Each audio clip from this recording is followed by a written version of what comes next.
chapter 10, we are wondering why for so many centuries is it that man keeps turning to some scripture or the other. It could be Bhagavad Gita, it could be the Quran or the Bible or the Zenda Vesta or the Granth Sahib. It doesn't matter, but man somehow seems to turn over and over again to some Granth, to some scripture for some kind of help. What is this kind of help? What does he need help out of? And that is universal. It is universally accepted that man wants to escape what he calls sorrow. Okay? And that sorrow has been described as emanating only from three sources. Either it is the Prakritic source, which is the Adi Daivik, or it is from people and relationships around other people, other human beings. So it is Adi Bhautik. Or it emanates from our own mind. When we feel dissatisfied or unfulfilled, no matter what the situation, that kind of unfulfillment or dissatisfaction or anger or resentment is a product of our own mind. So Adi, Adhyatmik. Now we have only three sources of sorrow. But that's not what man is asking. Man is asking, and for centuries, for millennia, the same universal question right across the geographic length and breadth of this planet. How can I transcend this sorrow? But now the only solution is if the source is in the thought, because all these sorrows come and center on one point, and that is the thought. It is the thought which seems to keep generating this feeling of having been wronged, or something not going right, or something that remains unfulfilled, or something that is causing a sense of abhava, lack in one's life. All this is in the thought, the realm of thought, remember. Now, there was some scientific research that I was reading about, and I thought this is a good place to quote that research from Yale University. There, Andrew Newberg said that, yes, no matter what your religious following, no matter what the name of the religion that you claim to be a part of, it is common that in all religions, meditation, silence and austerity meaning not being flamboyant and extravagant in our wants, austerity, silence and meditation is a universal phenomena. How is it? Because there must be something common in all of that. So this research scientist went about looking at the techniques of meditation, and apart from the techniques, he looked at more at the results of meditation, and they found that the area of the brain which is affected the most by meditation is the prefrontal lobe, the frontal lobe just behind the forehead in the center, which Krishna has called Dhruvo Madhye Pranam Aveshya. So in the 6th and the 8th chapter, Bhagavan has already said that you want to be in dhyan, learn to hold your attention in the center of your forehead, that is between the brows. Dhruvo Madhye, between the brows, Pranamaveshya. Anyway, so now this scientist in the 21st century, 6,000 years after Krishna, still tries to find out what is it that happens. And in the frontal lobe, he found that in meditation, in that part of the brain, the frontal lobe, there is very, very low activity. The activity slows down. How do they measure it? So they have sensors. They have sensors which measure the impulses that pass through all the areas of the brain. So they find that the impulses passing through are very, very low, and in deep, deep meditation, almost no activity in the frontal lobe. Okay, so what does it mean for us? Because we are still trying to look at an escape from what we call the great sorrows of the world coming to us from Vastu, Vyakti, Paristhiti, from finances, from society to us. That's what we imagine. We're still looking for that solution. Okay. And therefore this scientific study has a kind of significance for us, because they found that when the activity in the front lobe in meditation slows down and quietens completely, there is a kind of a thoughtlessness, you can say. Scientists also say it's next to impossible to hold the mind in thoughtlessness without a single thought for a long time or even for a few seconds. That's true. In fact, Arjun has said in the 6th chapter that, Bhagwan, you're telling me to quieten the thoughts, to silence the mind, but the mind is as chanchal and as obstinate and as ziddi as the wind. Chanchalam hi manah Krishna pramati balavad dridham. It's a very ziddi mind. I cannot train it. Chanchalam, bahut chanchal hai. Arjun has spoken for all of us when he says Chanchalam hi mana Krishna. Please don't ask me to control that mind, which is tasyaham nigraham manye. I cannot control it. Vayo river, to control it is like Vayo river sudushkaram. It's like holding the wind. Okay. But now meditation for centuries, even in the Buddhist and Jew and Christian and every religion has been recommended as the one important technique. There are other techniques, of course. There is the Gyan Yoga. So in Dhyan Yoga, what happens is that when the mind is silenced, there is no way that the mind can go into these areas of prakritik apada and bhautik, the sorrow coming from other people and relationships, or the sorrow cooked up by my own mind. The mind is silenced. So now it is not wandering in these areas. And therefore, by definition, as the thought silences, the sorrow also silences. Do you see the logic? Because thought is carrying all these on top of it and the sorrow is sailing on top of it. So the thought being silenced is equivalent to silencing the sorrow. Then where will you experience the sorrow? Where do you see it? You don't see it. You don't experience it. You don't dwell in it because there is no thought to ride on. And therefore they say that the mind then is actually in a state of surrendering the ego. How is that? Because every thought that we were dwelling in was egocentric, It was about, and it still is, and scientists say, by the way, that there are between 60 to 62,000 thoughts in one single day that crosses every one single person's mind. 60,000 thoughts?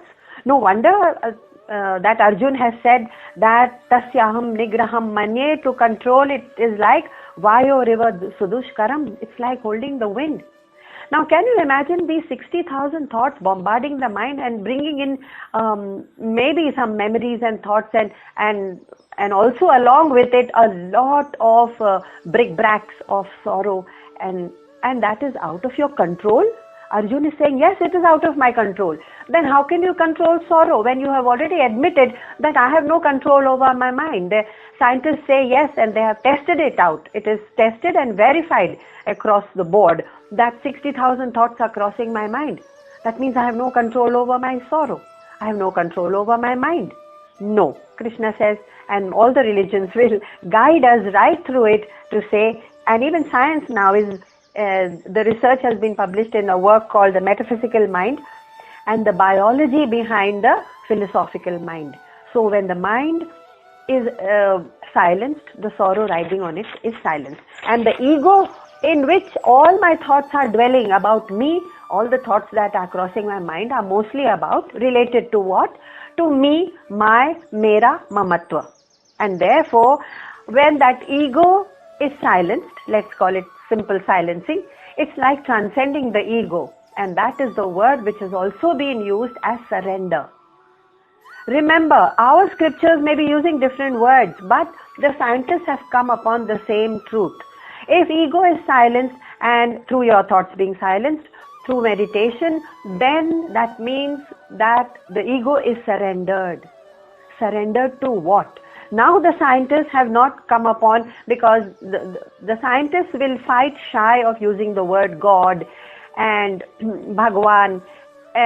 So then we have to rely on the scriptures to say, now Bhagwan, my mind cannot remain idle or silent for a long time. What is it that I should now find my anchor in? The anchor, what should I anchor my mind on once it is silent? And therefore, Bhagavan says, yes, once you have surrendered the mind, then it's easy, because then you can concentrate on my true nature. What is my true nature? The true nature of Bhagavan has already been revealed as eternal. And what about our consciousness? Our consciousness is also eternal. And is there any point in our life when we say that awareness is not with me? No matter what we are doing, awareness is with me. And that infinite, unchanging, eternal awareness carries through with me.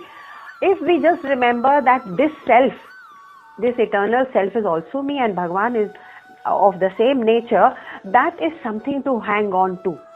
Because the moment we hang on to that kind of higher thought, surrender ourselves to something higher, naturally the mind lifts itself up, naturally, in a natural way, without any force, up from the small engagements with people and objects and pursuits and failures and successes and ups and downs of life, which will come anyway, because that is the way life is ordered.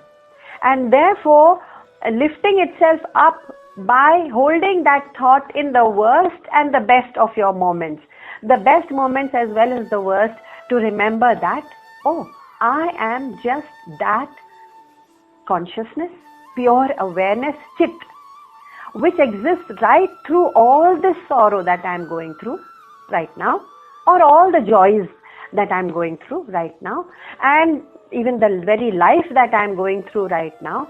I am just awareness, and I will take it with me right through to my death, to the last day and beyond.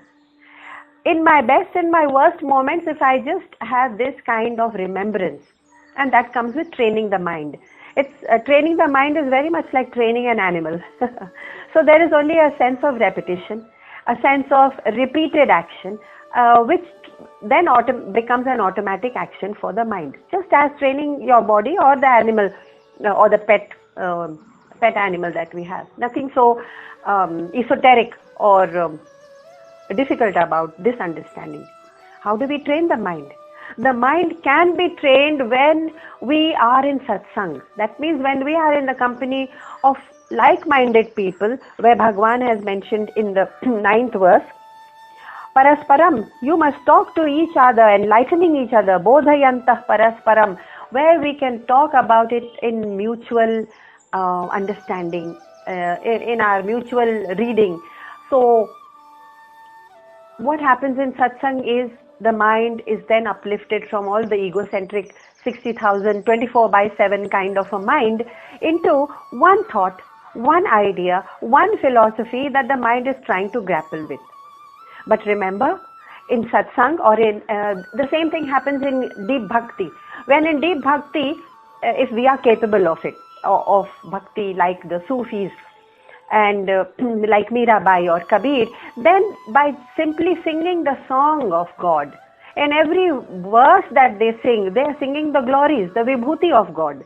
Chapter 10 is nothing but the vibhutis of God. So what they do is, they sing it in the form of poetry and songs. And that is the bhakta's way of remembering. That is the bhakta's way of surrendering. And the bhakta's way of escaping the egocentric mind. Okay, so that is the bhakti yoga. And then there is the dhyan yoga, which we just talked about, the scientific study. There is also the karma yoga, where we put all our mind and heart into any activity where we are not engaging in that activity for any selfish gain, that at the end of it I will get this or that. It is just pure selfless effort, karma yoga. तब भी हमारा ego transcend हो गया होता है. What is this ego? The ego is centering, every thought centering all the time around मैं, मेरा, ममत्व.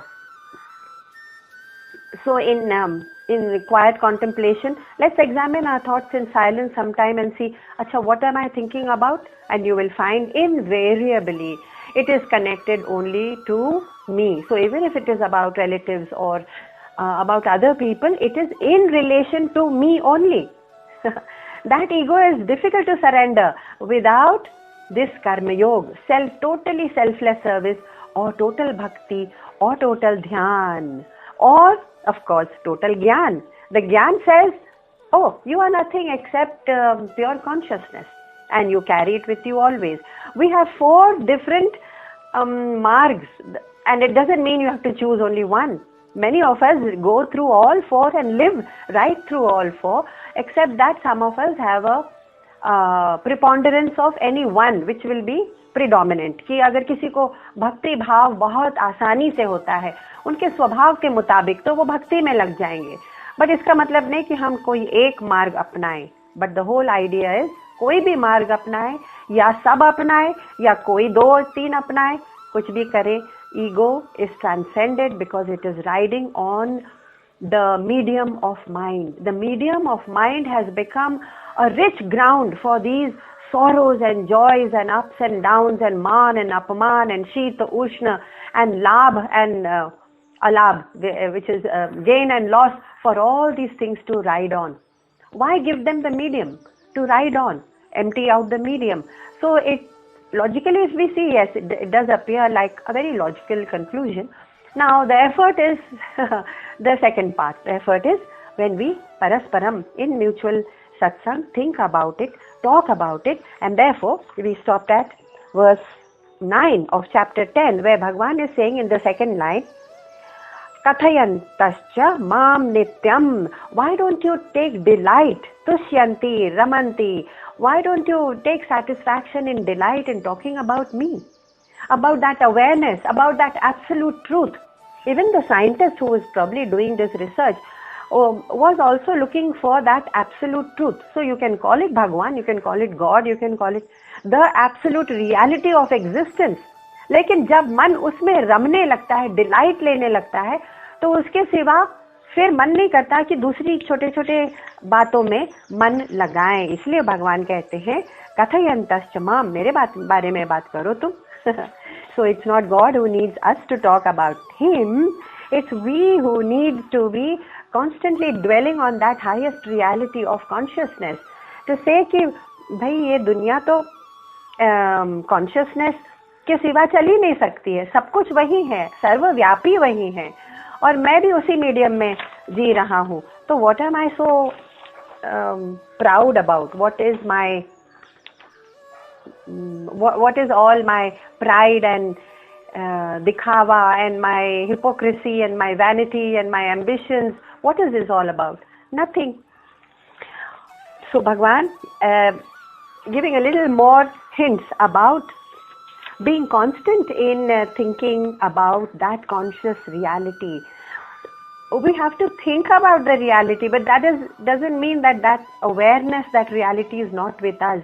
It is always abiding with us, in us, around us. We are actually abiding in it, if I put it the other way around. So that reality has not left us at all, that conscious reality, that consciousness. But yes, we have left it for a moment, because we are dwelling in a very nashwar world, a world of what we call reality. It's a false reality, but actually it's a nashwar world where everything we touch and see and observe will destroy or is destroying already in front of our own eyes. हमारे जीते जी भी कितनी चीजें खत्म हो गई हैं, कितने रिलेशनशिप्स खत्म हो गए हैं, कितनी वस्तुएं हमारे पास ही जो गुम हो गई हैं या टूट गई हैं या क्षीण हो गई हैं. कितने देश हमारे जीते जाते. हम जब पढ़ाते थे स्कूल में तो यूएसएसआर एक बहुत बड़ा पावर हुआ करता था, and in those days USSR and the democratic world के बीच में एक शीत लहर, कोल्ड वॉर हुआ करती थी, and we thought that's the reality of the political world. And bam, 1980 or something, and USSR just scattered into 18, 19 small little pieces, and that reality which was USSR, that is the Soviet Union, was completely shattered. हमारे जीते जी कितने देश खत्म हुए हैं. और तो फिर हम क्यों कहते हैं कि हम जब जो भी चीज देख रहे हैं, जिसमें भी जी रहे हैं, वो सब हमारे लिए रियलिटी है, नित्य है, और इसीलिए उन चीजों से हमको दुख या सुख मिल रहा है. अगर मिल भी रहा है तो वो दुख और सुख भी आता जाता है, आनी जानी चीज है, बिकॉज नथिंग इज परमानेंट. सो भगवान says, If there is only one permanent reality, तो अपने आप को याद दिलाते रहो, keep training the mind. तो 10th verse में वो कहते हैं, तेषां सतत युक्तानां भजतां प्रीतिपूर्वकम्, always steadfast in worshipping me. So here worshipping, some people have understood it as literally going to the temple and offering flowers and fruit and all that. Yes, of course we can do that, but it's not limited. Worship is not limited to something so physical कि हमने फल फूल चढ़ा दिया बस हमारी हो गई भक्ति. No. The word bhajatam, you have seen it in Gita, has a much vaster significance. भगवान is saying तेषाम सतत युक्तानाम, steadfast होकर, भजताम, मुझे भजन करो, प्रीति पूर्वकम. If you understand something, you love that reality.